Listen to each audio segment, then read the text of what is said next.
నీవు నా తోడు ఉన్నావయ్యా, నాకు భయమేలనా యేసయ్యా.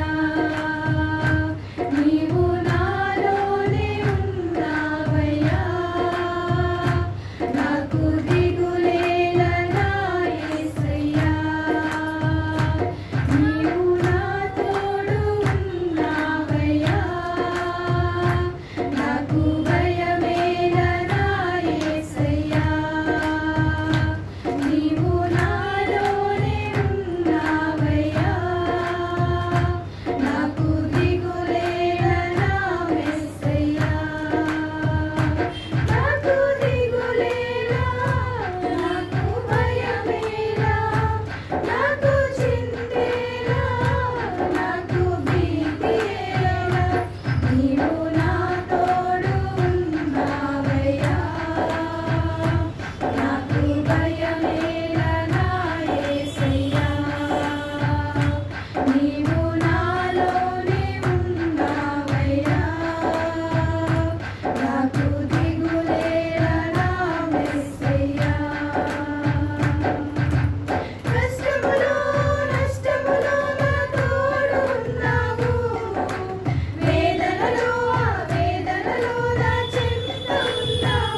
ప్రార్థన చేసుకుందాం. దయచేసి తలలు వంచండి. దేవుడు ఈ సమయాన్ని దేవుని సన్నిధిలో దేవుని స్తుతించడానికి, దేవుని మాటలు వినడానికి కూడా ఈరోజు దేవుడు మనకి చక్కని అవకాశం ఇచ్చాడు. కాబట్టి ప్రార్థన చేసుకుని వాక్యమును ధ్యానిద్దాం. ప్రభు మనతో మాట్లాడలాగిన పరిశుద్ధాత్మ దేవుడు ఆయన మెల్లని స్వరం మనకు వినిపించబడలాగిన మనం దేవుని మాటల కొరకు ఎదురు చూద్దాం, ఆలకిద్దాం, విశ్వాసంతో స్వీకరిద్దాం, ప్రార్థన చేసుకుందాం. పరిశుద్ధుడైన తండ్రి, ప్రేమగల మా ప్రభువానికి వందనాలు, స్తోత్రాలు చెల్లిస్తూ ఉన్నాం. నాయన మరి ఇంతవరకు వాటల ద్వారా స్తుతించాం. సమయంలో నాయన పరిశుద్ధుడా, నీవు మాతో మాట్లాడండి ప్రభువా. నీ లేఖనాల ద్వారా ప్రభువా మమ్మల్ని ఆయన దర్శించండి. మీరే మాతో మాట్లాడి మమ్మల్ని బలపరచమని ముగింపు వరకు ప్రభువా పరిశుద్ధాత్మదేవ మీరు మా మధ్యలో ఉండి నడిపించి మీరే ఈ కూడిక ద్వారా మహిమ పొందమని యేసుక్రీస్తు అతి పరిశుద్ధ నామమున స్తుతించి ప్రార్థించి వేడుకుంటున్నాము తండ్రి, ఆమేన్. అందరికి వందనాలు. సాయంకాల సమయంలో దేవుని వాక్యమును మనం విందాం. దేవుడు మనతో మాట్లాడులాగున మనము విశ్వాసముతో దేవుని సన్నిధానంలో దేవుని మాటలను స్వీకరిద్దాం. ఈరోజు దేవుని సన్నిధిలో ఉండటం మనకి ఎంతో ఆశీర్వాదము. దేవుని స్తుతించడం మనకు ఆశీర్వాదం, దేవుని మాటలు వినటం కూడా మనకు ఆశీర్వాదం. మరి సహవాసంగా కూడి దేవునితో సహవాసం, సంఘ బిడ్డలతో సహవాసముగా ఈ సాయంకాల సమయంలో దేవుడు మనకు మంచి అవకాశాన్ని దేవుడు మనకు ఇచ్చాడు. మనందరికీ తెలిసిన వాక్య భాగాన్ని మనం కొద్దిగా ధ్యానం చేద్దాం.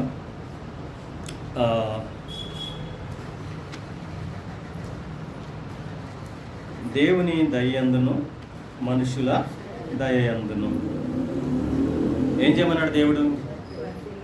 వర్ధిల్లమన్నాడు. ఎవరి దయ? దేవుని దయయందును మనుషుల దయయందును దేవుడు మనల్ని వర్ధిల్లమన్నాడు. వర్ధిల్లటం అందరికీ చాలా సంతోషం, అందరికీ అవసరమైనది. వర్ధిల్లటం మనందరికీ, వర్ధిల్లటం అంటే మనందరికీ ఇష్టమే కదా. మరి మనము అన్నిటిలో కూడా వర్ధిల్లుతున్నాము. మనము అన్నిటిలో కూడా వర్ధిల్లుతున్నాం. ఎందులో వర్ధిల్లటం లేదు? దేవునిలో మనము వర్ధిల్లటం లేదు. వర్ధిల్లటంలో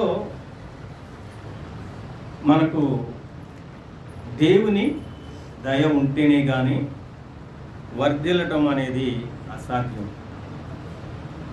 దేవుని దయ, తర్వాత మనుషుల దయ. మనుషుల దయ ఎందుకు కావాలి మనకి? మనుషుల మధ్య మనము జీవిస్తున్నాము కాబట్టి. మనుషులను కాదని మనము మనుషుల మధ్య జీవించలేము. మన ప్రక్కవారితో కానీ, మన ఇంటి ప్రక్కవారితో కానీ వారితో వివాదాలు పెట్టుకుని మనము సంతోషంగా ఉండలేము. కాబట్టి మనుషుల దయ ప్రతి వారికి కూడా అవసరం. పిల్లల్ని కూడా పెద్దవారి దగ్గరికి తీసుకొస్తారు. ఎందుకని? వారి దయ, వారి ఆశీర్వాదాలు కావాలి అని పెద్దవారి దగ్గరికి తీసుకుని పిల్లల్ని తల్లిదండ్రులు వస్తారు. అలాగనే దేవుని దయ కూడా మనకు కావాలి. మరి దేవుని దయ లేకపోతే మనం ఏ విధంగానూ వర్ధిల్లమా? దేవుని దయ లేకపోతే వర్ధిల్లమా? మనం వర్ధిల్లమంటారా? కానీ దేవుడు పక్షపాతి కాదు. కానీ దేవునికి ఏదో మేలు చేస్తే మనల్ని వర్ధిల్ల చేస్తాడు అని కాదు. కానీ దేవునికి మనము మేలుగా ఉన్నా కీడుగా ఉన్నా దేవుడు మనిషిని వర్ధిల్ల చేస్తాడు. కానీ ఆ వర్ధిల్లడంలో ఆశీర్వాదం అనేది ఉండదు. దేవుడు పక్షపాతి కాదు. మనల్ని కూడా దేవుడు ఆశీర్వదించేవాడు. ఆ ఆశీర్వాదాలతో వర్ధిల్ల చేయవాడు, సమృద్ధితో. మరి దేవుని దయలేని వారు అంటే దేవుని నమ్మని వారు వర్ధిల్లడం లేదా? వారు కూడా వర్ధిల్లుతున్నారు. మరి దేవుని దగ్గరకు రాని వారు వర్ధిల్లడం లేదా? వారు వర్ధిల్లుతున్నారు. దేవునికి ప్రార్థన చేయని వారు, దేవుని వాక్యం చదవని వారు, దేవునితో సహవాసం, సంఘంతో సహవాసం చేయని వారు వర్ధిల్లటం లేదా? అందరూ వర్ధిల్లుతున్నారు. అందరూ కూడా వర్ధిల్లుతున్నారు. కానీ మరి తేడా ఏమిటి? ఆ వర్ధిల్లటంలో అది ఆశీర్వాదం అనేది మనము చూడలేము. అందుకని దేవుడు అన్నాడు, దేవుని దయ్యందును మనుషుల దయ్యందును వర్ధిల్లమని చెప్పాడు. ఎక్కడుంది ఈ వాక్యం? లూకాసు సువార్తలో 2వ అధ్యాయం 52 వచనం. ఒకసారి మనం ఆ మాట చూద్దాం. బాలుడు జ్ఞానముతో నిండుకొనుచు ఎదిగి బలము పొందుచుండెను. దేవుని దయ ఆయన మీద నుండెను. దేవుని దయ ఆయన మీద ఉండెను కదా. దేవుని దయ మన మీద, మన కుటుంబం మీద, మన సమస్తం మీద కూడా దేవుని దయ ఉండాలి. దేవుని దయ అందరూ కూడా ఉండాలని కోరుకుంటారు. దేవుని దయ లేకపోతే ప్రతి వారికి ఏదో ఒక లోటు అనేది కనిపిస్తుంది. అందుకనే ప్రతి వారు కూడా దేవుని దయను కోరుకుంటారు, మనుషుల దయ కోరుకుంటారు. కాబట్టి యేసు బాలుడుగా ఉన్నప్పుడు యేసు జ్ఞానమందును వయసునందును దేవుని దయందును మనుషుల దయందును వర్ధిల్లుచూ ఉన్నాడు. ఎందుకు? బాలుడైనటువంటి దేవుడు అనగా క్రీస్తు మనుషుల దయ్యందును దేవుని దయ్యను జ్ఞానమందును కూడా వర్ధిల్లుతున్నాడు అని అంటే ఆయన శరీరధారిగా ఆయన పుట్టాడు. కాబట్టి ఈ శరీరధారిగా పుట్టిన ప్రతి మానవుడు మనుషులు కాదని బ్రతకలేడు. మనుషుల మధ్య అతడు నివాసాలు ఏర్పాటు చేసుకుని ఆ మనుషుల మధ్య నివాసాల్లో జీవించలేదు. మన నివాసంలో, మనం సంపాదించుకున్న మన నివాసంలో మనము సంతోషంగా, నెమ్మదిగా, ఆశీర్వాదకరంగా మనం జీవించాలి అని అంటే మనుషుల దయ కూడా అవసరం. కాబట్టి మరి దేవుని దయ, దేవుడు మనల్ని పుట్టించాడు, దేవుడు మనల్ని ఈ స్థితికి తెచ్చాడు. దేవుడు మన కొరకు ఆయన జీవితాన్ని మన కొరకు అర్పించాడు. దేవుడు లేకుండే మనం లేము. దేవుడు లేకుండా ఈ సృష్టి లేదు. దేవుడు లేకుండా మరి ఏది కూడా లేదు. అందుకనే మనుషుల యొక్క ఆశీర్వాదము కావాలి, దేవుని యొక్క ఆశీర్వాదము కూడా కావాలి. ఈ దేవుని దయ, మనుషులు దయ కావాలని ఆయన క్రియారూపకముగా చూపిస్తూ ఉన్నాడు మనకు. బాలుడైన యేసు జ్ఞానమందును వయసునందును దేవుని దయందును మనుషుల దయందును వర్ధిల్లుచూ ఉన్నాడు. ముందుగా ఒక మనుషుడు వర్ధిల్లాలంటే బాల్యములోనే అతడు సరైనటువంటి ప్రవర్తన కలిగి ఉండాలి. అతడు పెరిగి పెద్దవాడై జ్ఞానము సంపాదిస్తాడు. ఆ జ్ఞానము సంపాదించిన తర్వాత, జ్ఞానవంతుడైన తర్వాత తనకి ఏం కావాల్సి వచ్చినో సంపాదించుకుంటాడు. ఏది కావాలి? తనకు కావాల్సినంతా కూడా తన జ్ఞానముతో సంపాదించుకుంటాడు.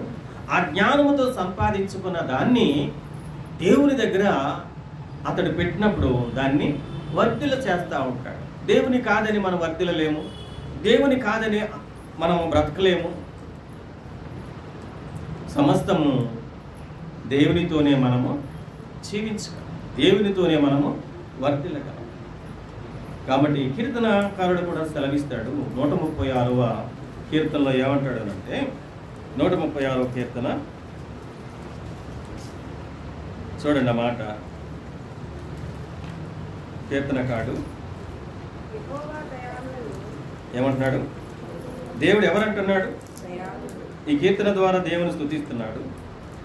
యెహోవా దయాళుడు, దయాళుడు. ఆయనకు కృతజ్ఞతాస్తుతులు చెల్లించుడి. ఆ ఆయన కృప నిరంతరముండును. యెహోవా దయాళుడు, ఆయనకు కృతజ్ఞతాస్తుతులు చెల్లించుడి. ఆయన కృప ఆయన కృపే దయ నిరంతరము. ఈ దయ గురించి 37 సార్లు రాయబడి ఉన్నది. 37 సార్లు దయ. ఈ దయలో మనుషుడు అంతగా వర్ధిల్లుతాడనమాట. కాబట్టి మనకు దేవుడు దయాదాక్షణ్య పూర్ణుడు. ఏం పేరంట? దయాదాక్షణ్య పూర్ణుడు. ఆయన దయ ఆయుష్కాలమంతయు కూడా ఉండును. కావాలి మనకి. మనకు ఆయుష్నిచ్చేవాడు ఆయనే, జ్ఞానం ఇచ్చేవాడు ఆయనే. మనల్ని దయతో కృపతో కాపాడువాడు కూడా ఆయనే. ఆయన లేకుండా మనం సంతోషంగా బ్రతకలేము అంటున్నాడు. ఎంతమంది దినాల్లో దేవుని దయ కోరుకుంటున్నారు? దేవుని కృపకు ఎంతమంది పాత్రులుగా ఉన్నారు? దేవుని దయ లేకుండా ఎంతమంది జీవిస్తున్నారు? కేవలం దేవుని దయ పొందుకున్న వాళ్ళు, దేవుని కృపను పొందుకున్న వాళ్ళు కేవలం క్రైస్తవులేనా? లేక దేవుడు సృష్టిలో దేవుడు సృష్టించినటువంటి ప్రతి ఒక్క మనిషి దేవుని దయతో దేవుని కృపతో జీవిస్తూ ఉన్నాడా? అలా అని చూస్తే దేవుడు ఎవరైతే కావాలో వారు దేవుని దయ పొందుకుంటారు. దేవుని దయ కావలసిన వారికి దేవుని దయ, దేవుని కృప అవసరం లేని వారికి దేవుని కృప. ఇప్పుడు దేవుని కృప దేవుని దయ అవసరం ఉన్నా అవసరం లేకపోయినా దేవుడు మనపై కృప కలిగిన వాడు. దేవుని కృప ఎంతమంది అయితే కలిగారో వారు దేవుని దయ దేవుని కృప దానితోనే వర్ధిల్లుతూ సంతోషంగా సమాధానంతో జీవించగలుగుతూ ఉన్నారు. అందుకే బాలుడైన యేసు జ్ఞానమందును వయసునందును దేవుని దయ్యందును మనుషుల దయ్యందును. అది మనిషికి కావలసింది జ్ఞానము. అది ఆ జ్ఞానము మనిషిని ప్రయోజకునికి చేస్తుంది. జ్ఞానంగా మనం బ్రతకలేం ఈ లోకంలో. అజ్ఞానులుగా బ్రతకగలం. జ్ఞానంగా బ్రతకండి అని దేవుడు చెప్తున్నాడు. కానీ మనుషుడు ఏమంటున్నాడు? అజ్ఞానంగానే బ్రతుకుతున్నాడు. అజ్ఞానంగా బ్రతికితే మన మనుషుల మధ్య జీవించలేరు. ఎందుకంటే మనుషుల మధ్య మనం జ్ఞానం కలిగి జీవిస్తే మనుషుల దయ మనకు ఉంటుంది. దేవుని దగ్గర మనం జ్ఞానం కలిగి ప్రవర్తిస్తే దేవుని దయ కూడా ఉంటుంది. ఈ రెండు కాదని మనుషుడు బ్రతుకుతా ఉన్నారు. కానీ దేవుడు అంటాడు, నేను కృప కలిగిన వాడిని, నా కృప మీపై చూపించాను. కాబట్టి మనము దేవుని కృప దేవుని దయ మనపై ఉన్నది. అందుకనే మనము సంతోషంగా దేవుణ్ణి సేవిస్తున్నాము, దేవుణ్ణి ఆరాధిస్తున్నాము, దేవుని సన్నిధిలో సహవాసం కలిగి ఉంటున్నాము, దేవుని మాటలు వినగలుగుతున్నాము, దేవుని మాటల ద్వారా మనం బ్రతకగలుగుతున్నాము. ఇతరులకు అవకాశం వచ్చినప్పుడల్లా ఈ దేవుని దయ గురించి దేవుని కృప గురించి కూడా మనం ఇతరులకు తెలియచేస్తూ ఉన్నాం.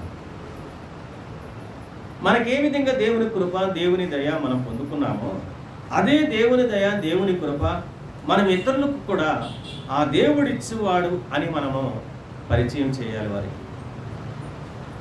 ఈ సువార్త దేవుని దయతో, ఈ సువార్త దేవుని కృపతో, సత్యవార్త, సిలువ వార్త, మరణపు పునరుద్ధానపు వార్త కృప కలిగినది, దయగలిగినది, సత్యమైనది, యథార్థమైనది.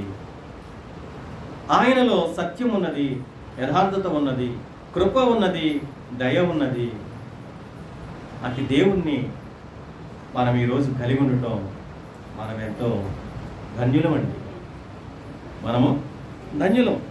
కాబట్టి దేవుని కృప దయ కావాలంటే మనం ఎలా ఉండాలంట? మత్తయి సువార్త 5వ అధ్యాయం 7వ వచనం, కనికరము కలిగిన వారుగా ఉండాలి.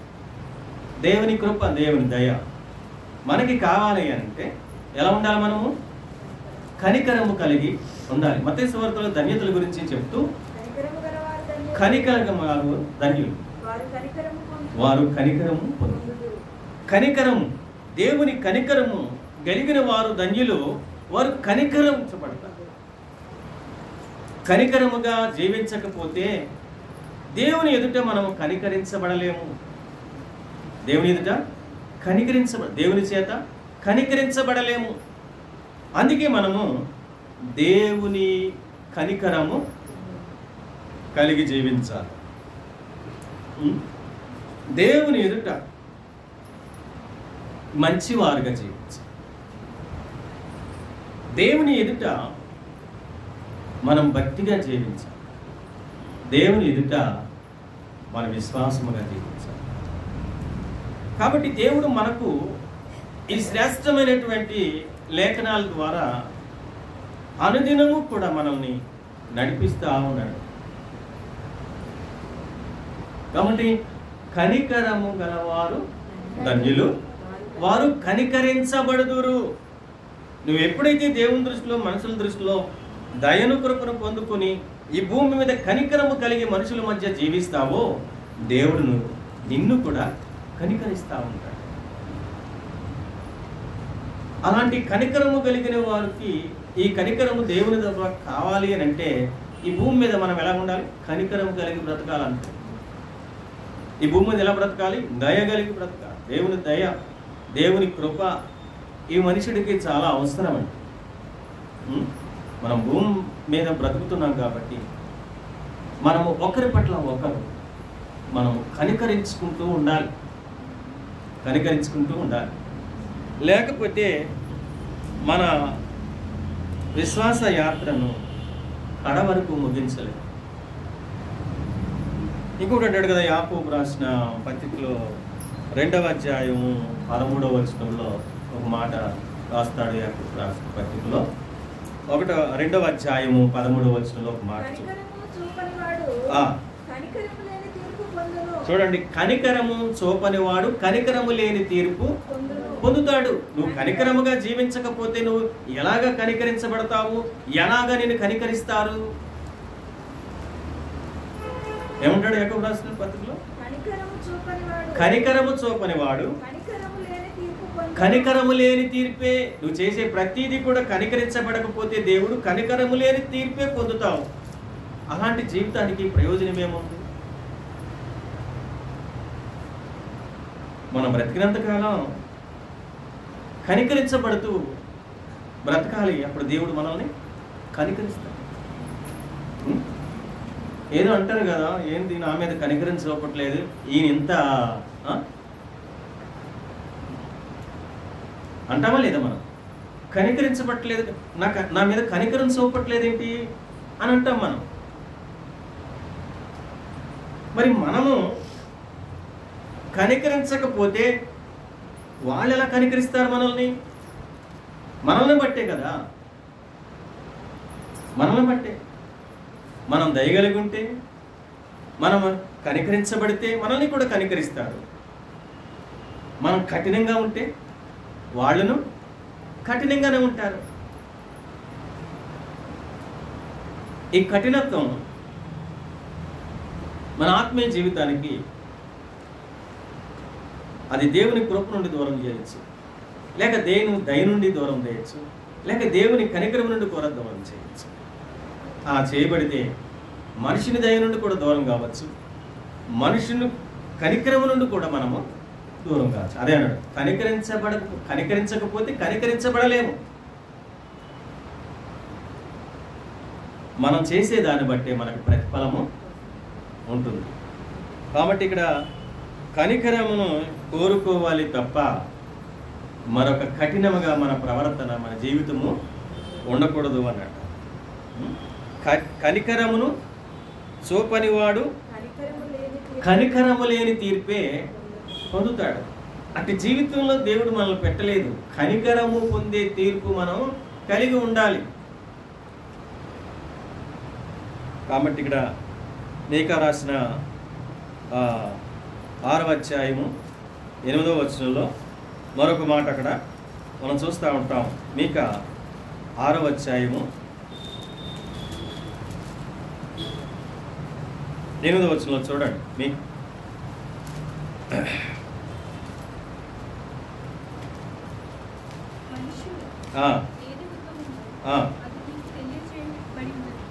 ఏమన్నాడు ఇక్కడ?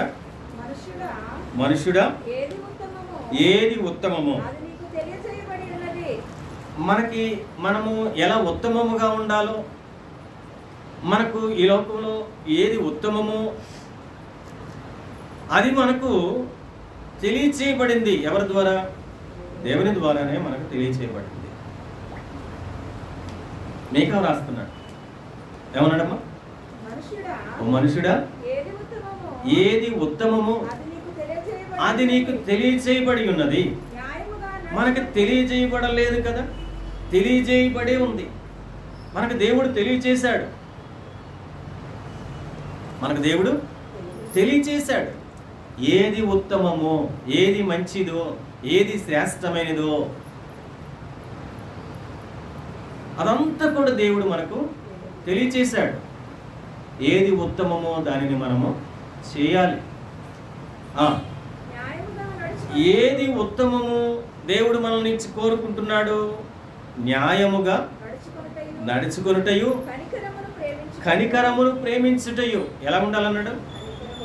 న్యాయముగా నడుచుకోవాలి. అధర్మంగా నడవకూడదు, అన్యాయంగా నడవకూడదు, అన్యాయంగా బ్రతకూడదు, అన్యాయంగా మాట్లాడకూడదు, అన్యాయమైనటువంటి ప్రవర్తన మనం కలిగి ఉండకూడదు. న్యాయముగా నడుచుకోవాలి.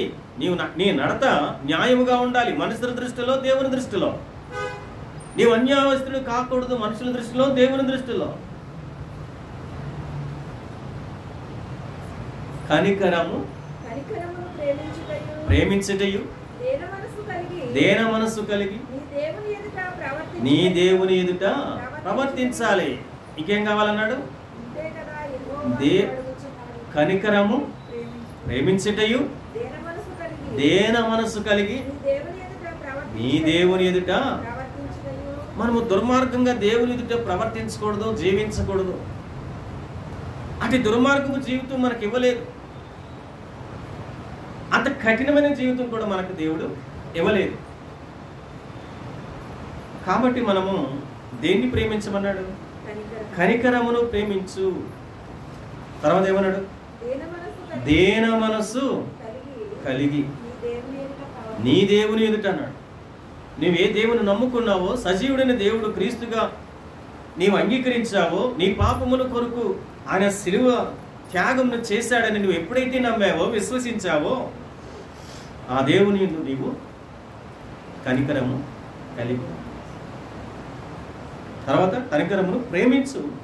కనికరమును ప్రేమించిన వాడు ఆ కనికర సంపన్నుని ప్రేమించినట్టు. ఆ కనికరము ఎక్కడి నుంచి వచ్చిందంటే కనికరము కలిగినటువంటి దేవుని నుండి వచ్చింది. ఆ కృప ఎక్కడి నుంచి వచ్చిందంటే కృప కలిగిన దేవుని నుంచి వచ్చింది. ఆ దయ ఎక్కడి నుంచి వచ్చిందంటే మనందరి మీద ఆయన దయ చూపించేటువంటి దయ దేవుని నుంచే వచ్చింది. సమస్తము దేవుని నుంచే వచ్చింది. ఆ దేవుని నుంచి వచ్చినది దేవుని లేఖనాల ద్వారా నీవు వింటున్నావు కాబట్టి మనల్ని అలాగున బ్రతకమని చెప్పాడు. ఇది క్రైస్తవ జీవితానికి ఇది శ్రేష్టమైన అమూల్యమైన మాటలు. ఈ ధరించుకుని జీవించకపోతే రేపొద్దున దేవుని దగ్గర కనికరం అనే తీర్పు పొందలేమన్నాడు. ఏది ఉత్తమమో అది మనకు తెలియజేయబడి ఉన్నది. తెలియనట్టుగా ఉండకూడదు, తెలియనట్టుగా ఉండకూడదు. తర్వాత కనికరమును ప్రేమించాలి. తర్వాత ఏమన్నాడు? దేన మనస్సు కలిగి ఉండు. దేన మనస్సు అంటే ఇంకొక మాట, తగ్గించుకో దేవుని దగ్గర. తప్పేముంది? దేవుని దగ్గర నువ్వు తగ్గించుకోకపోతే, దేవుని దగ్గర ఇచ్చిస్తే నువ్వు దేవుని దగ్గర ఏమవుతావు? తగ్గించబడతావు. ఈ తగ్గింపు జీవితం మన దగ్గర మన మనుషుల మధ్య ఆయన జీవించి చూపించాడు. ఆయన తగ్గించుకున్నాడా లేదా? అందరి చేత ఊహించుకున్నాడు, అందరి చేత తిట్టించుకున్నాడు, అందరి చేత గుర్తించుకున్నాడు, అందరి చేత ఏడవబడ్డాడు. ఆయన అయినప్పటికీ ఏ వ్యక్తిని కూడా ఆయన దూషణ మాట మాట్లాడలేదు, ఏ వ్యక్తిని కూడా శపించలేదు, ఏ వ్యక్తిని కూడా దూషించలేదు, ఏ వ్యక్తిని కూడా అందరినీ ప్రేమించాడు. అదే కనికరములో ఉన్నటువంటి ప్రేమ. అందుకే కనికరమును ప్రేమించు.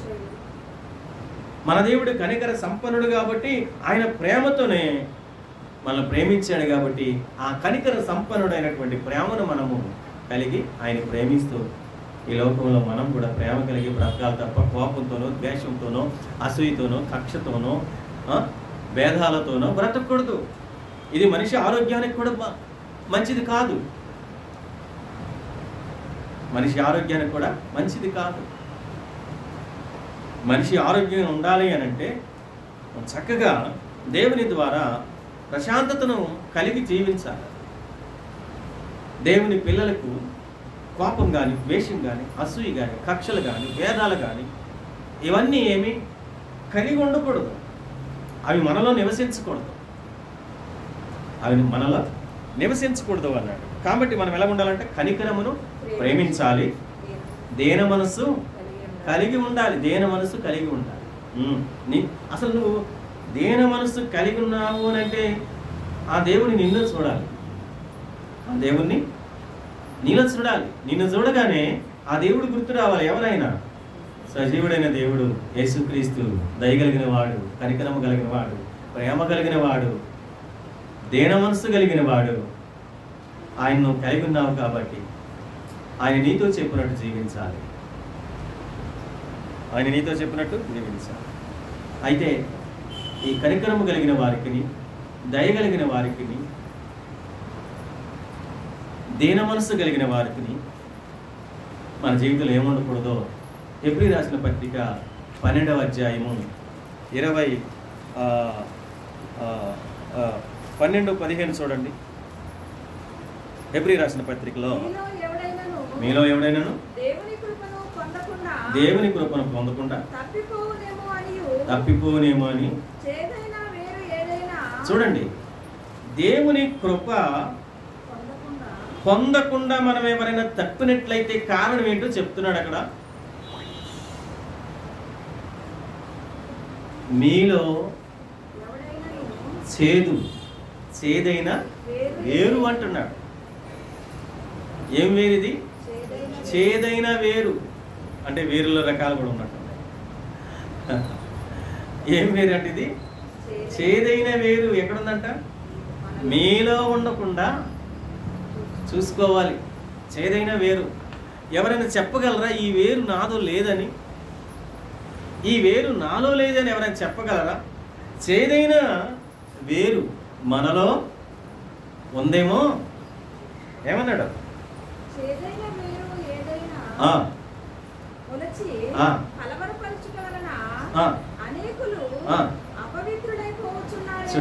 చూసేది ఎక్కడుందంటే ఇది చేదైన వేరు ఏదైనా ఎక్కడ మొలుస్తుందంట?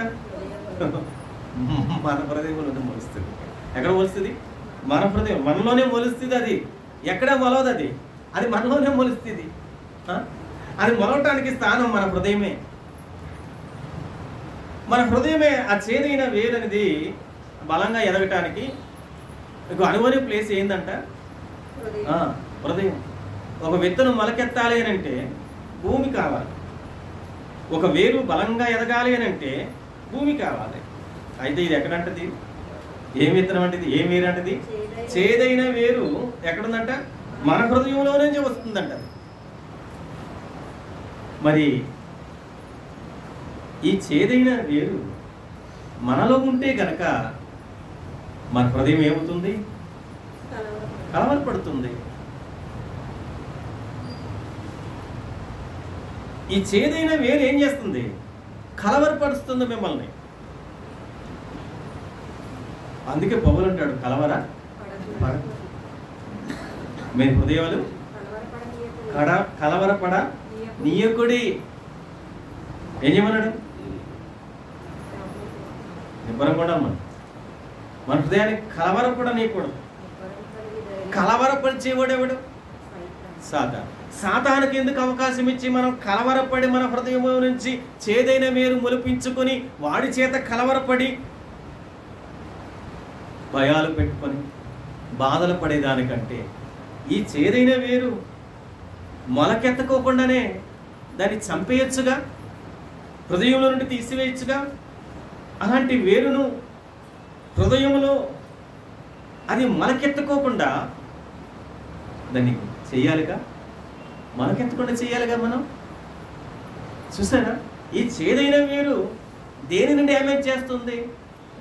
హృదయాన్ని డ్యామేజ్ చేస్తుంది, కలవరానికి తీసుకుని వెళుతుంది, కలతలను తీసుకుని వెళుతుంది, కన్నీరు పెట్టిస్తుంది, సమస్యలను పెంచుతుంది. కాబట్టి చేదైన వేరు మీలో ఏదైనా మొలిచి కలవరపడుచుట వలన అనేకులు అపవిత్రులైపోతూ ఉన్నారు. అనేకులు ఏమవుతున్నారంట? అపవిత్రులు దేవుని దృష్టిలో లేక మనుషుల దృష్టిలో. అందుకే అన్నాడు, మనుషుల దయ్యందును దేవుని దయ్యందును. మనుషుల దృష్టిలో దేవుని దృష్టిలో నీ చేదైన వేరు మొలిపించుకున్నావు కాబట్టి నీ హృదయం కలవరపడి మనుషుల్లో అపవిత్రపరచబడుతున్నారు. మనుషులు అపవిత్రపరచబడుతున్నారు, దేవుని పిల్లలు అపవిత్రపరచబడుతున్నారు. చూసారు, ఉన్నదా? పరిశీలన చేసుకోండి. నాలో చేదైన వేరు లేదని చెప్పగలుగుతారా? చెప్పలేరు ఎవరు.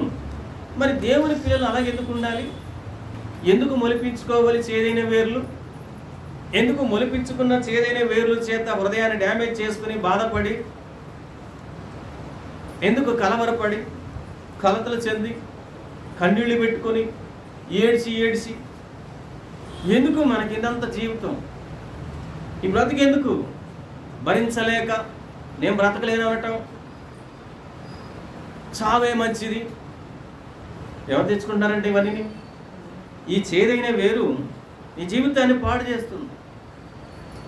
ఇలాంటి వేర్లు నీ కుటుంబంలో ఉన్నాయేమో చూసుకో. ఇలాంటి వేర్లు పెరగనివ్వకండి, పెరికివేయండి. ఏం చేయమన్నాడు? పెరికివేయి, పెరగనివ్వద్దు. ఈరోజు మీరు పరిశీలన చేసుకుని చేదైన వేరు నాలో ఉన్నదా, దాన్ని నా నుండి తీసివేయి ప్రభు అని ఈ చేదైన వేరు కొరకు నువ్వు ప్రార్థన చేయి. పెరగకుండా ఏం చేయాలి? పెరగకుండా, దాని వలన హృదయము కలవరపడకుండా నా కుటుంబం నుంచి తీసే, నా హృదయం నుంచి తీసే అని ప్రభు దగ్గర ప్రాధాయపడతా ఉంటారండి.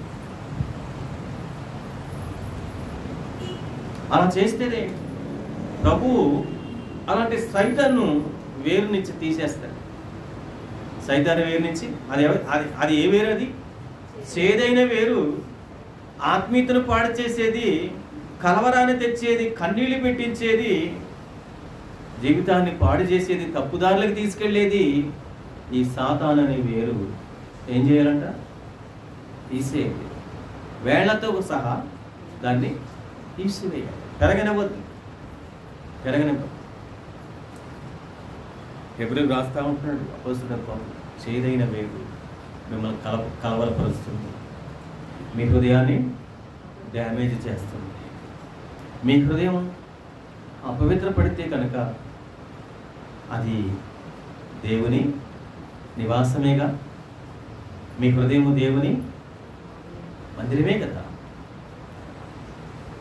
మరి కలవరపడితే మన హృదయం అనే మందిరంలో దేవుడు ఉంటాడు అంటారా? ఉండడు. ఎందుకంటే దేవుడు ఉండే స్థలము పరిశుద్ధమైనది, పరిశుభ్రమైనది దేవుని స్థలం.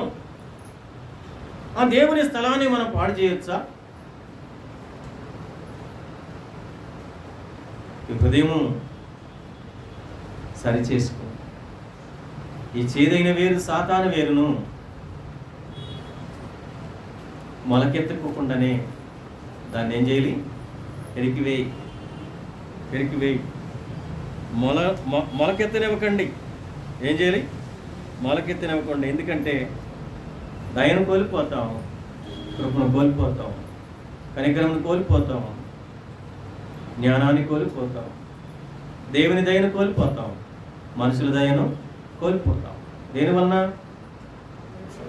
చేదైన వేరు వలన జీవితం ఇంత డ్యామేజ్ అవుతుంది. కానీ మనం ఏమనుకుంటామంటే, నా హృదయం బాగానే ఉందగా, నేను మందిరానికి వెళ్తున్నాగా, వాక్యం వింటున్నాముగా, వస్తున్నాముగా అనేది నువ్వు సర్దుకుంటున్నావు. కానీ నీ హృదయంలో, నీ కుటుంబంలో ఆ వేరు చిన్న చిన్నగా మొలకెత్తుతుంది. చిన్న చిన్నగా మొలకెత్తే ఆ చేదైన వేరే నిన్ను కలవరపరుస్తుంది, నీ కుటుంబాన్ని కలవరపరుస్తుంది, నీ ఆత్మీయ జీవితాన్ని కలవరపరుస్తుంది, నీ మార్గాలు కలవరపరుస్తాయి, నీ ప్రణాళికలు కలవరపరుస్తాయి. ఏది కూడా జయకరం ఉండదు. ఏది చేద్దామన్నా కలవరం, ఎలా బ్రతుకుదామన్నా కలవరం. కలవరం లేని బ్రతుకు ఎవరైనా బ్రతుకుతున్నారంట. అందుకే చేదైన వేరుని ఏం చేయాలంట? తీసివేయి. మన హృదయంలో చేదైన వేరు. ఇంకొకటి ఉంటుంది. ఏముంటుంది? కోపం. ఏముంటుందంట? కోపం. క్రైస్తవులకు ఎక్కువ అండి కోపం. మరి బయట వాళ్ళకి ఉందో లేదా తెలియదు. కానీ క్రైస్తవ సుర్రమంటే కోపడతారు. ఎంత కోపం అంటే బాబు, ఎందుకండి మనకు అసలు క్రైస్తవులు కోపం ఎందుకు చెప్పండి? దేవుడు కోపపడమన్నాడా? కోపపడమలేదుగా. ఒకవేళ మన శరీర బలహీనతలో ఉన్నాము కాబట్టనే కోపద్వేషాలతో మనం జీవించాలా? కోపాలు చూపించుకోవాలా? కోపాలతో వేరు కావాలా? కోపాలతో మన హృదయాన్ని పాడు చేసుకోవాలా? ఆత్మీయ జీవితాన్ని పాడు చేసుకోవాలా? సంఘాలను పాడు చేసుకోవాలా? సమాజంలో మనం నెమ్మది లేకుండా ఉండాలా? ఏడుస్తూ ఉండాలా? అభివృద్ధి లేకుండా ఉండాలా? ఇంకా మనం దేవుని పిల్లలం అయ్యేందుకు? దేవుని దగ్గర మనం ఏం నేర్చుకుంటున్నాం? దేవుని దగ్గరికి ఎందుకు వస్తున్నాం? కాలక్షేపానికి కాదు, ఇంటిలో పని లేక కాదు. జాగ్రత్త సుమి.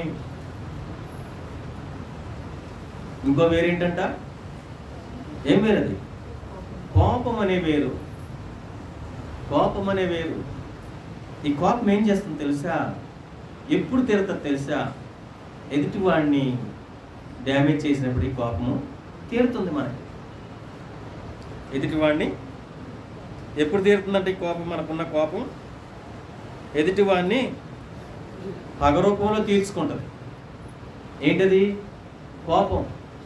మన కోపం ఎప్పుడు చల్లారుతుందంటే ఎదుటివాని మీద పగ తీర్చుకునే వరకు కూడా మన కోపం చల్లారదు. వాడికి ఏదో జరిగిపోవాలి. వెళ్తూ ఉన్నాడు కదా, వాడికి ఏదో అయిపోవాలి. అవును, తప్పు కదా. వెళ్తుడికి ఏదైనా అయిపోతే నీకు దేవుడు ఊరుకుంటాడా? నీకేం అయిపోద్ది? వెళ్తుడికి ఏదైనా అయిపోవాలి నువ్వు కోరుకుంటే అసలు నువ్వు కనికరం కలిగిన వాడివేనా? దయ కలిగిన వాడివేనా? జ్ఞానం కలిగిన వాడివేనా? దేవుని బిడ్డవా? క్రైస్తవుడివా? సమాజానికి క్రైస్తవుడు ఏమో, దేవుని దృష్టిలో నువ్వు క్రైస్తవుడు కాదేమో. చేదైన వేరు, కోపం అనే వేరు. కోపం ఏం చేస్తుందంటే చివరికి పగ తీర్చుకుంటుంది. ఏం చేశాడండి కయీను? తన తమ్ముని మీద పగ తీర్చుకునే వరకు కోపం తగ్గలేదు. పగ తీర్చుకున్న తర్వాత, వాడిని చంపిన తర్వాత వాడికి భయం వేసింది. ఎవరికి? కయ్యూనికి భయం వేసింది. ఎప్పుడు? పగ తీర్చుకున్న తర్వాత భయపడుతున్నాడు. ఎవరికి? అప్పుడు దేవుడు గుర్తొచ్చాడు. అయ్యో, నా తల్లిదండ్రులు నమ్ముకున్నటువంటి దేవుడు సజీవుడే, ఆయన కోపపడుడు కానీ పాపము చేయకని చెప్పాడే. నేను ఆవేశం మీద నా తమ్ముని నేను చంపేసి నా కోపాన్ని తీర్చుకున్నా, నా పగను తీర్చుకున్నానే. ఎప్పుడు తనలో పశ్చాత్తాపం కలిగిందంటే నేల మీద ఒలికిన రక్తము తన గురించి సాక్ష్యం ఇచ్చినప్పుడు తన జీవితం కలవరపడింది. నేను ఇక్కడ దేవుడి నుంచి ఎలా తప్పించుకోవాలి? తప్పించుకునే మార్గం ఏంటి? ఒకవేళ ఇక్కడ దేవుడు నన్ను చూడలేదని తప్పించుకుంటే కనుక సమాజంలో నేను హత్య చేయవాడుగా మిగిలిపోతాను. నన్ను ఎవరన్నా గుర్తిస్తే కనుక నన్ను చంపేస్తారు. హత్య చేయవాడు హత్య చేయబడు, కత్తి పట్టుకున్నవాడు కత్తితోనే ఎన్నో మరణాలు చూస్తున్నాం. కోపము కోపం, విపరీతమైన కోపం. పగ తీర్చుకునే వరకు కూడా ఈ కోపం తగ్గుతలేదు. కుటుంబాల్లో కూడా కొండల మీద చూపిస్తారు, మనుషుల మీద చూపించడానికి సత్తా లేకుండా. భార్య మీద కోపం వస్తే భర్తకి భోజనం పెట్టదేమో అని దేని మీద చూపిస్తారు. అవునండి, అసలు కోపపట్టడానికి కారణం ఏంటండి? ఏమి నేరాలు చూసావు, ఏం ఘోరాలు చూసావు? నేనేమైనా హింసిస్తున్నాడా, నేనేమైనా కష్టపెడుతున్నాడా? అది తేలదు ఇది తేలదని రాసి రంపాన పెడుతున్నాడా భర్త? కాదే. సుఖ జీవితాన్ని ఇచ్చాడు, కోరుకున్నవి తెచ్చి పెడుతున్నాడు, కావలసినవి తినిపిస్తున్నాడు.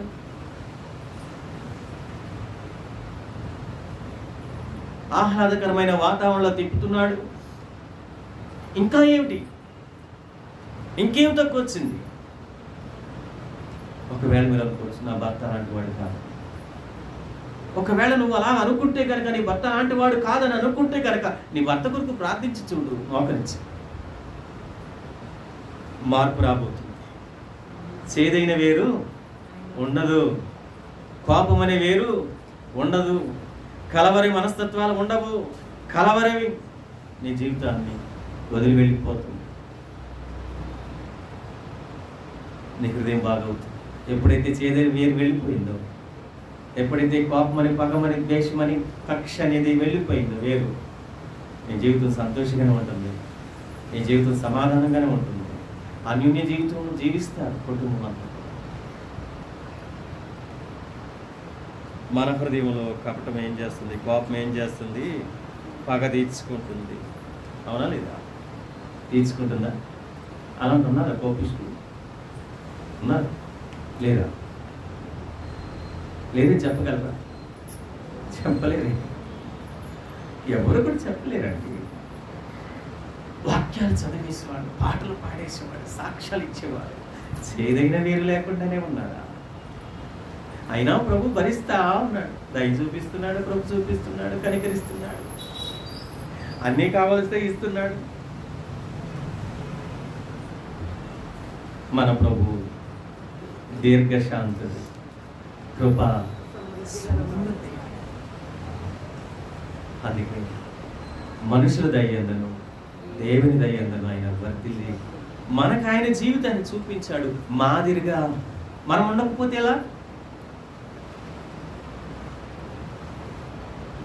మనం ఉండాలా లేదా?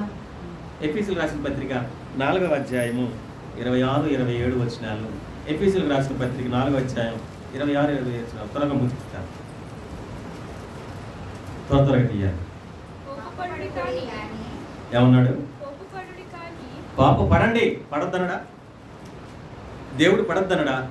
కోపపడద్దనడా? అందుకే మనం కోపపడుతున్నాం. అవును కదా? దేవుడు ఏం చెప్పాడు? దేవుడు ఇచ్చాడు స్వేచ్ఛ.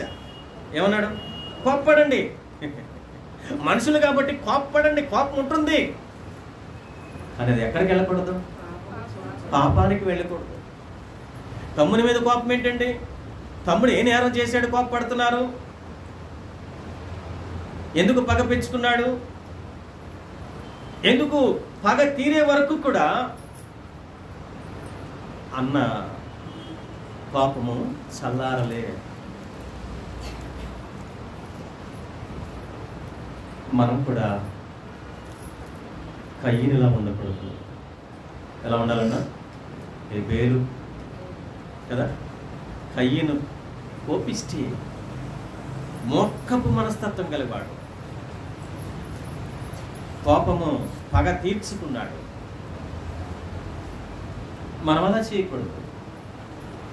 మనం అలా చేయకూడదు. పగ తీర్చుకోకూడదు. ఎవరు కోపపడి కానీ పాపం అనేది చేయకూడదు. దేవుడు మనల్ని కోపడమన్నాడు కానీ పాపం చేయొద్దన్నాడు. ఎందుకంటే మన శరీరం కదా, మన శరీరం కోపడుతుంది, ద్వేషిస్తుంది, కానీ పాపము చేయకండి. ఎందుకంటే పాపము దేవుడి నుంచి దూరం చేస్తుంది. మనం పాపము మనుషుల నుంచి దూరం చేస్తుంది మనల్ని. అందుకే దేవుని దయ్యందును మనుషుల దయ్యందును వర్తిల్లండి. నువ్వు పాపం చేసేవాడైతే మనుషుడు చేరనివ్వడు, అలాగనే మనుషులను సృష్టించినటువంటి దేవుడు కూడా చేతనవుడు.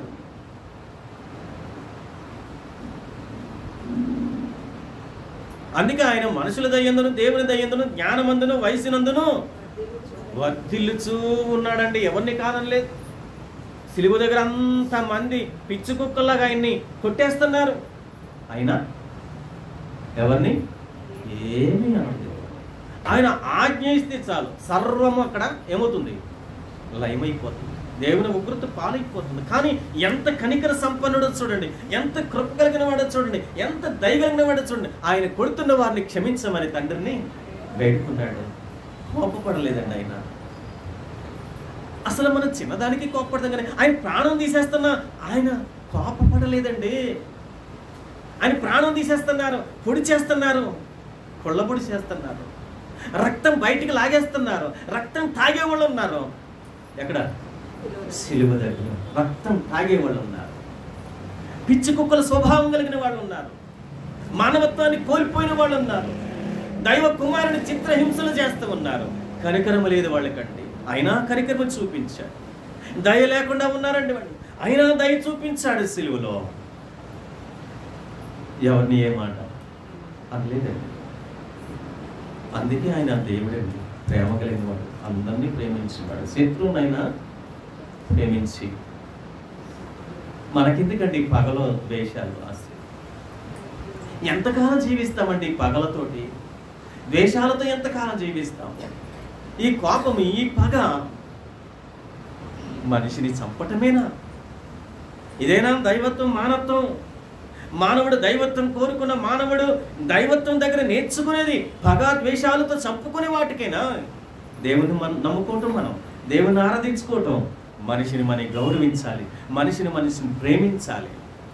అందుకే దైవ భక్తిలో మనం ఉన్నాం. మనిషి పట్ల మనిషి దయ చూపించాలి, మనిషి పట్ల మనిషి కనికరం చూపించాలి, మనిషి పట్ల మనిషి ప్రేమ. శ్రేష్టమైనది ప్రేమ. ఈ ప్రేమ ఎంత డబ్బు పెట్టి నాకు కనపడదు. అట్టి ప్రేమతో దేవుడు మనల్ని ప్రేమించాలి. ప్రేమ కలిగిన వాడి దగ్గరికి రండి. చేదైన వేరు తీసి పడేస్తాడు, కోపం అనే వేరు తీసి పడేస్తాడు, పగ అనే వేరు తీసి పడేస్తాడు, ద్వేషం అనే వేరు తీసి పడేస్తాడు, హత్య అనే వేరు తీసి పడేస్తాడు. నీ మనసును నిర్మలము చేసే దేవుడు, ప్రశాంతతనిచ్చేవాడు. ఆయన దగ్గరికి రా. ప్రశాంతత కోరుకుంటావు. నీ హృదయం అనే భూమి సాధారణత దున్నపడుతుంది.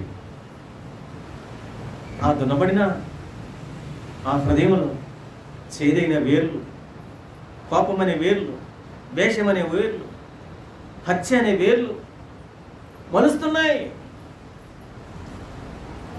దేవుని దగ్గర ప్రాధేయపడితే వాటన్నిటిని కూడా దేవుడు విడిపిస్తాడు. హల్లెలూయా. మన హృదయం దేవునికి ఒక కేంద్రంగా ఉండాలి. మన హృదయం దేవునికి ఒక కేంద్రంగా ఉండాలి.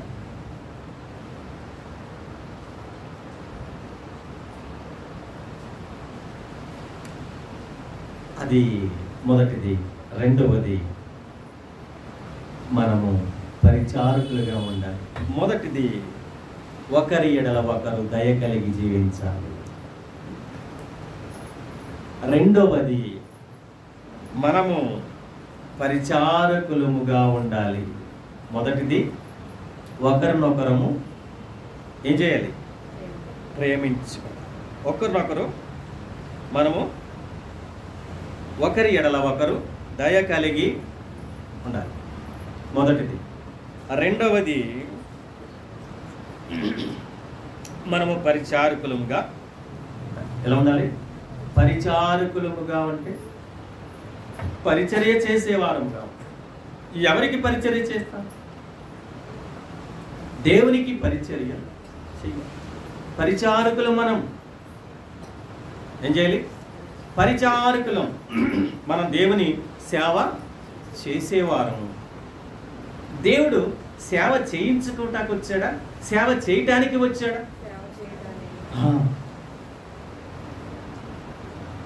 ఈ వాక్యాన్ని చాలా మంది మర్చిపోయి వారు అసిస్టెంట్స్ని పెట్టుకుంటున్నారు.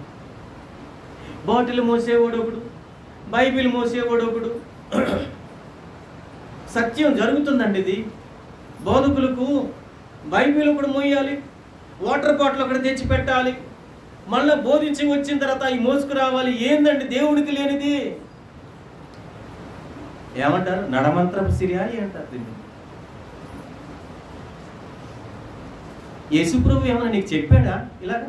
లేకపోతే యేసుప్రభుకి ఏమైనా అసిస్టెంట్స్ ఉన్నారు, వారి శిష్యులు ఉన్నారు, 12 మంది శిష్యులు ఉన్నారు. 12 మంది శిష్యుల చేత ఈ పనులు చేయించలే? మరి సేవ చేసేవాడికి ఇవెందుకండి? సేవ చేయించుకోవటానికి వచ్చాడా, సేవ చేయటానికి వచ్చాడా? అవసరమైతే నీవే వాటర్ బాటిల్ ఇవ్వు, నీవే వాటర్ గ్లాసులు ఇవ్వు, నీవే భోజనాలు వడ్డించు, నీవే విస్తరలు చెయ్యి. లేదా మరి తగ్గింపు జీవితం ఏది? తగ్గింపు జీవితాన్ని జీవించమని చెప్తావు, నువ్వెప్పుడు తగ్గించుకుంటావు? కనికరించామని చెప్తావు, నువ్వెప్పుడు కనికరిస్తావు? బానిసలుగా చేసుకుంటావా? అందుకు కాదు కదా మనం పిలిచింది దేవుడు. సేవ చేయటానికి, సేవ చేయించుకోవటానికి కాదు. ఇప్పుడైనా బ్రతుకులు మార్చుకోవాలి. డబ్బుండొచ్చు, డబ్బు ఎంతో ఉండొచ్చు, నీ చుట్టూ బలగం ఉండొచ్చు, అయినా నీకు దేవుని సేవ చేయువాడు మాత్రమే నువ్వు గ్రహించాలి.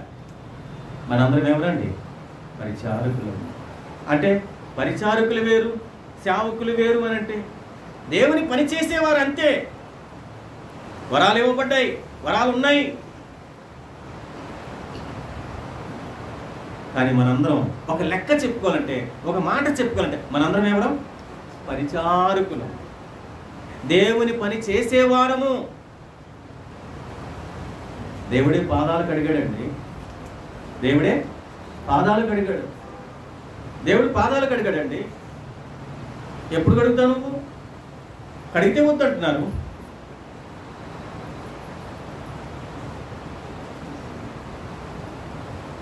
సేవకుడు తగ్గింపు లేకపోతే దేవుల్లో మనము హెచ్చించుకోవాలి. దేవుల్లో ఆస్తిపరం కాదు, లోకపరం కాదు, వస్తు సామాగ్రి వల్ల కాదు. మనకు కావాల్సింది పరలోకం. పరలోకానికి వెళ్ళిపోతానికి తగ్గించుకోవాలి. అట్టి జీవితాన్ని కోరుకోండి. ఏంటంటే మనం పరిచారకులుగా ఉండాలి. మత్తయి సువార్త 20వ అధ్యాయము 26వ వచనం. మత్తయి సువార్త 20వ అధ్యాయం 26వ వచనం. త్వరగా మీలో అలాగూ ఉండకూడదు. మీలో ఎవడు గొప్పవాడై ఉండగోరును, మీలో ఎవరైనా గొప్పవారుగా ఉండాలి అని అంటే ఏం చేయాలంట? పరిచారకులై ఉండాలి. కానీ పరిచర్య చేపించుకోవటం కాదు, పరిచర్య చేపించుకోకూడదు. మనం పరిచారకులుగా ఉండాలి ప్రతి వారికి. అదే తగ్గింపు జీవితం. అదే ప్రభు నేర్పింది, అదే ప్రభు పరిచర్య చేశాడు. కానీ ప్రభు పరిచర్య చేయించుకోలేదు. పాదములు కడిగాడండి. ఆయన తగ్గింపు సేవ చేయడానికి వచ్చాడు అన్నాడు, అంతే. సేవ చేస్తున్నాడు. వాటర్ బాటిల్ పట్టుకొచ్చి చూడప్పుడు, బైబిల్ పట్టుకొచ్చి, బైబిల్ బరువా నీకండి? నీ తప్పికైతే దాహానికి బాటిల్ పట్టుకోవడానికి నీ బరువా? ఈ దేవుడి చేతిలో బలం ఇవ్వలేదా? మొయ్యలేమా వాటర్ బాటిల్? బైబిల్ మొయ్యలు బైబిల్ ఏం బోధిస్తావండి? నువ్వు బోధించి పడిపోతే ఒకవేళ నీళ్లు, అది కూడా నీకు బరువేనా? ఎంత డబ్బు ఉండొచ్చు, ఎన్ని కార్లు ఉండొచ్చు, ఎన్ని బంగ్లాలు ఉండొచ్చు, ఎన్ని కోట్లు ఉండొచ్చు, ఎన్ని సూట్లు ఉండొచ్చు, పక్కన పడే. నువ్వు దేవుని పరిచారకుడు అని, దేవుని సేవకుడు అని, దేవుని పరిచయవాడు అని నువ్వు తగ్గించుకో. నీ దగ్గర డబ్బు కాదక్క, నీవున్నవని చూపించుకోకు. దేవుని దగ్గర ఒక్క క్షణంలో తీసి పడేయగలడు. ఏమవుతుంది అప్పుడు? తను తాను తగ్గించుకున్నవాడు హెచ్చింపబడు, తను తాను హెచ్చించుకున్నవాడు దేవునికి పరిచారకుడు. దేవుని పని చేసి సమూయేలు ఏమయ్యాడు? గొప్పవాడైపోయాడండి. దేవుని పని చేసి సమూయేలు గొప్పవాడైపోయాడండి.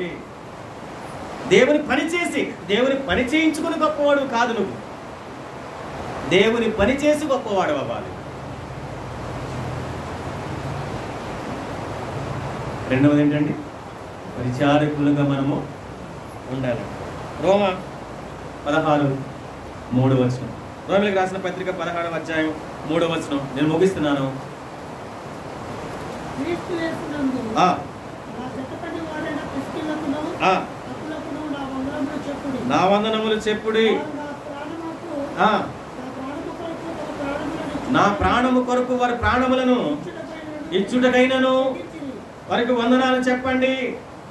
వారికి వందనాలు చెప్పండి. మనం ఎలా ఉండాలంట? ఒకరికొకరు హృదయపూర్వకముగా వందనములు చెప్పుకోండి. మూడవది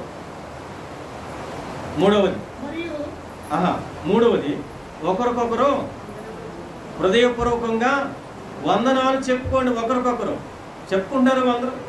అందరూ హృదయపూర్వకంగా చెప్పుకుంటున్నారా? అందరూ మనస్ఫూర్తిగా చెప్పుకుంటున్నారా? ఏమైనా కోపంతో చెప్తున్నారా? ఏమైనా ద్వేషంతో చెప్తున్నారా? ఏదో పాస్టర్గా చెప్పుకోమన్నాడు కాబట్టి చెప్పుకుంటున్నారా? రేపు దేవుని దగ్గర నీ హృదయమే నేను ప్రశ్న వేస్తుంది. నువ్వు ఇంటికి వెళ్ళాక నువ్వు ఏ ఉద్దేశం మీద నువ్వు వందనం చెప్పావా? సిస్టర్కి నువ్వు ఎలాగ చెప్పావు? నీ హృదయం కఠినం చేసుకుని చెప్పావా? లేకపోతే చెప్పమన్నారు కాబట్టి చెప్పావా? తగిన దానికి తీర్పు ఉంది ప్రతి దానికి. అండి, ఒకరికొకరు వందనములు చెప్పుకోండి. వందనములు చెప్పుకోండి. తిమోతికి రాసిన పత్రిక 2వ పత్రిక 4వ అధ్యాయం 4వ వచనం. తిమోతికి రాసిన పత్రిక 2వ పత్రిక 4వ అధ్యాయం 4వ వచనం. సత్యమునకు చెవినీయక. ఎలా తిరిగారంటే వీళ్ళు? కల్పనా కథల వైపు తిరిగారు. సత్యానికి చెవి ఇవ్వలేదండి. అంటే మంచి మాటలకు వీళ్ళు చెవులు ఇవ్వరండి. మంచి బోధలకు వీళ్ళు వినరండి. మంచి బోధలకు వీళ్ళు రారండి. ఏ బోధలకు? కల్పనా కథలు. కల్పన అంటే కల్పించి, ఈ కల్పించిన కథలు లేకుండా వాక్యం చెప్పలేకపోతున్నారండి ఇప్పుడు దాసులు. కాబట్టి మనుషులు కూడా దేనికి అలవాటు పడ్డారు? కల్పించే వాటికే. అబ్బా, మా పాస్టర్ గారు ఈరోజు భలే వాక్యం చెప్పారు. ఏం వాక్యం చెప్పారమ్మా అంటే, చెప్పారు సిస్టర్, అదే ఒప్పుకుంటావు, ఎందుకంటే నువ్వు ఇక్కడే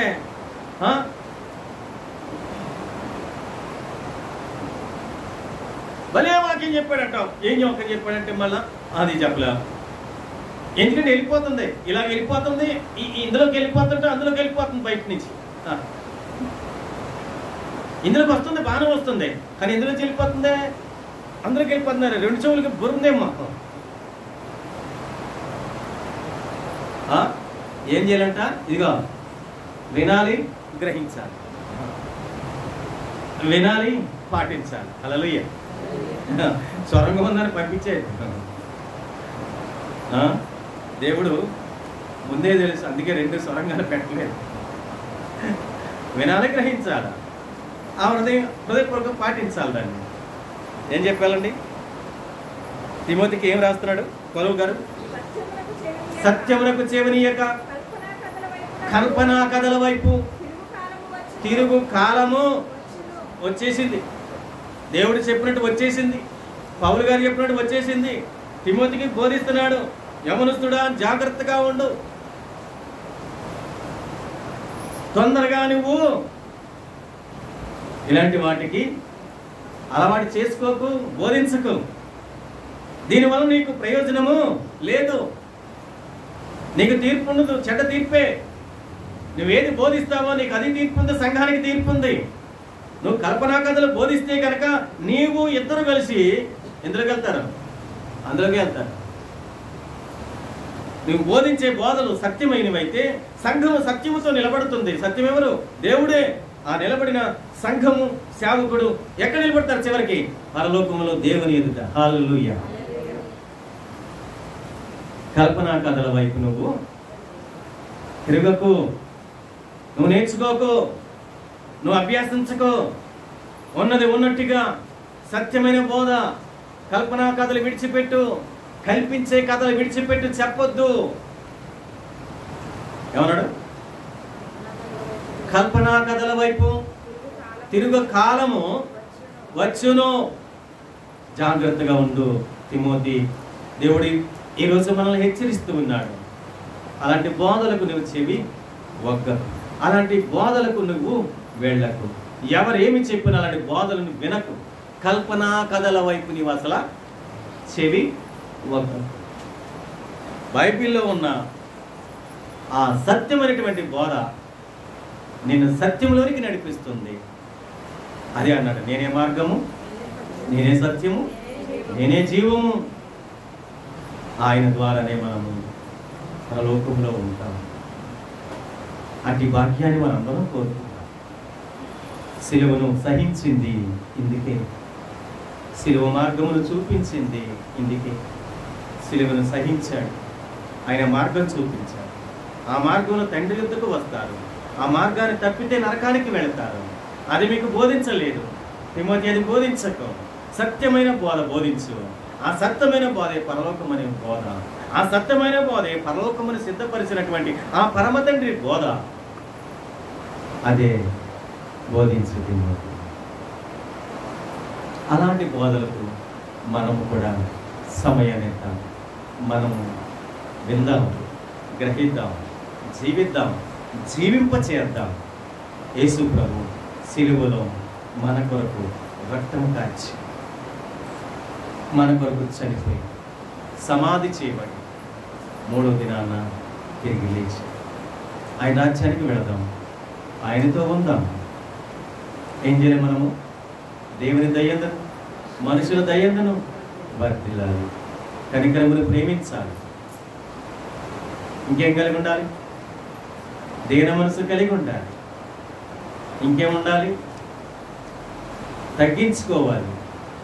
ఇంకేముండాలి? సత్యము కలిగి మనము జీవించాలి. మనము మొదటిది ఒకరి ఎడల ఒకరు దయ కలిగి జీవించాలి. రెండవది మనము పరిచారకులంగా ఉండాలి. మూడవది ఒకరికొకరు హృదయపూర్వకంగా ఏం చెప్పుకోవాలి? వందనాలు చెప్పుకోవాలి. హృదయపూర్వకంగా వందనాలు చెప్పుకోండి. అందరూ కలిసి హృదయపూర్వకంగా మీరందరూ వందనాలు చెప్పుకోండి. హృదయపూర్వకంగా ఒకరికొకరు వందనాలు చెప్పుకోండి. దేవుడు మిమ్మల్ని, మీ కుటుంబాలను దీవించి ఆశీర్వదించునుగాక. ఆమేన్. పరిశుద్ధుడైన తండ్రి, ప్రేమగల మా ప్రభువా, నువ్వు నేర్పిన వాక్య ప్రకారంగా మేము జీవించలాగిన సహాయం చేయమని, కూడిన బిడ్డలందరూ కూడా దీవించి ఆశీర్వదించమని యేసుక్రీస్తు అతి పరిశుద్ధ నామమున స్తుతించి ప్రార్థించి వేడుకుంటున్నాము తండ్రి. ఆమేన్.